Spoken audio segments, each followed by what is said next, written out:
Bonjour à tous et bienvenue sur MX2K. On est ici à Gagny dans l'Eure, donc en Normandie, sous un soleil californien. Et il fait très très chaud pour essayer les nouveautés Kawasaki 2021, donc la 450 que Antoine vous présentera tout à l'heure et la 2.5 qui est quand même la grosse nouveauté de cette année. Donc elle reprend tous les codes de la 450, notamment au niveau du châssis qui est sorti il y a 2 ans. Donc même cadre, même plastique. À part les suspensions évidemment, puisque celle-ci conserve des éléments Showa et celle-ci elle est en Kayaba.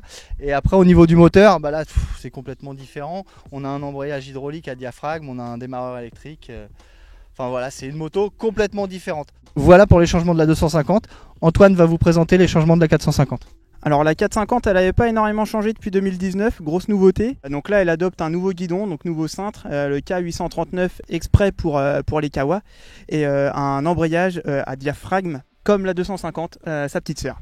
Bon, voilà, maintenant qu'on vous a présenté les motos en statique, il nous reste une chose à faire, c'est aller les essayer sur le terrain. Le terrain il est béton, c'est vraiment là, on est sur du bon motocross à l'ancienne, de la poussière, des trous, des grosses montées, des grosses descentes. Voilà, on y va et on se retrouve tout à l'heure pour le bilan.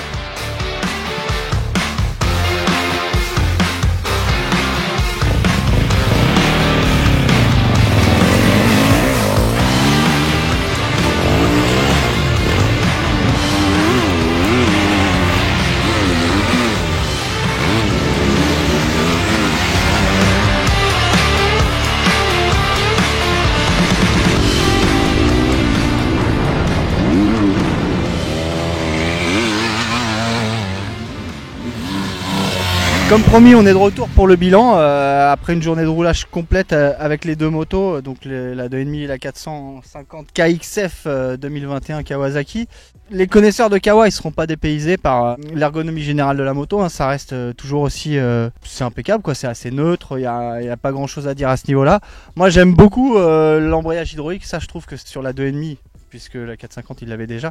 Je trouve que c'est vraiment une avancée dans le bon sens de ce point de vue là. Les Japonais ils ont bien fait d'aller copier KTM hein, et les Autrichiens. Donc ça c'est vraiment pour moi une avancée. Après au niveau de la moto, du moteur notamment, il y a eu beaucoup de boulot de fait et ça sent. En bas encore une fois, c'est pas la plus forte. Elle sort des virages en 3 sans problème et il faut quand même la relancer un petit peu à l'embrayage.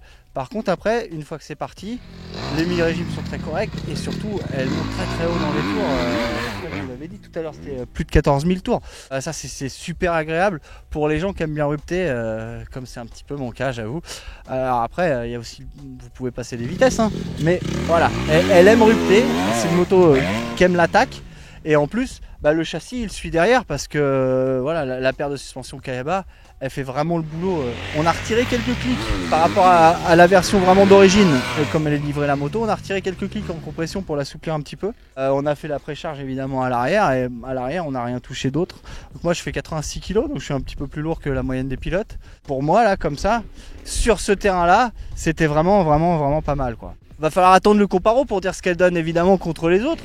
Mais avec une 2.5 toute seule comme ça, ici sur ce terrain là en tout cas c'était vraiment très plaisant à rouler. Plus plaisant qu'avec la 450 qui s'en sort très bien. Évidemment c'est une 450 donc avec un potentiel illimité. Je vais laisser la parole à Antoine qui a plus roulé avec la 450 que moi. C'est dur, faut la calmer. C'est ton avis? Oui, moi c'est mon avis. On a fait la première série ce matin avec la courbe normale.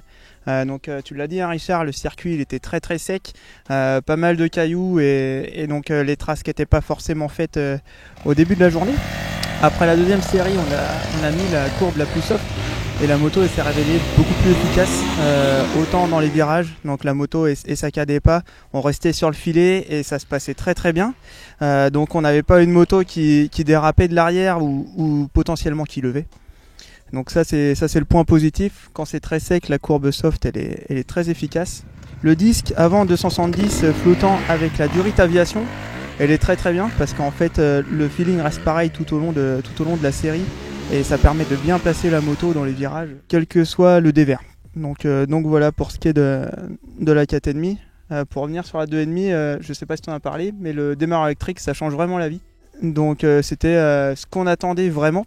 Bien si on cale ou s'il y a une petite chute, ça permet de repartir très très rapidement et bien sûr de ne pas se fatiguer. J'ai parlé des suspensions, que ce soit sur la 2,5 et la 450, les suspensions elles sont donc comme on l'a dit vraiment très efficaces aussi. Il y a un autre truc qu'on peut signaler, il y a un excellent compromis selon moi entre la maniabilité et la stabilité de la moto, les motos. Évidemment la 450 elle est moins maniable du fait de l'inertie et à cause du moteur, mais la 2,5 elle se place vraiment très facilement dans les petites entrées de virage, les petits intérieurs qu'il faut vraiment aller chercher.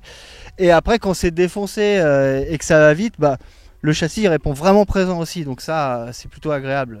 On se sent en sécurité et à la fois on est capable aussi d'avoir une maniabilité qui est vraiment pour moi au-dessus de la norme. Donc on en parlait juste avant aussi de prendre le micro, c'est que ce sont des motos qui sont assez placées au niveau tarif, hein, on vous met le tarif là, ce sont des motos qui sont placées niveau tarif, donc intéressant les Kawa, on a hâte en fait de faire le comparo et de les comparer à leurs concurrentes. Donc voilà. Je pense que tu as quelque chose à rajouter. Oui, si vous êtes très grand, comparé à nous qui sommes gens normaux, 1m70, on a regardé, ça c'est la petite particularité Kawasaki, on peut changer la position des repose-pieds. Donc plutôt que de mettre des pontées réglables en hauteur, il y a juste la position des repose-pieds à changer. Il y en a deux positions, donc là on est en position plus haute, donc ça permet du coup de garder plus ou moins la même assiette et donc la même maniabilité. Et pareil pour le guidon, si on joue bien avec les pontées, il y a 4 positions différentes. Donc voilà, qu'importe le gabarit, on se sent plus ou moins à l'aise avec la Kawa, que ce soit 2,5 ou 4,5. Voilà, on n'a plus qu'à vous remercier d'avoir regardé cette vidéo et à bientôt pour la prochaine sur mx2k.com, notre chaîne YouTube, les réseaux sociaux, tout ce que vous voulez. Allez, salut les gars. Salut.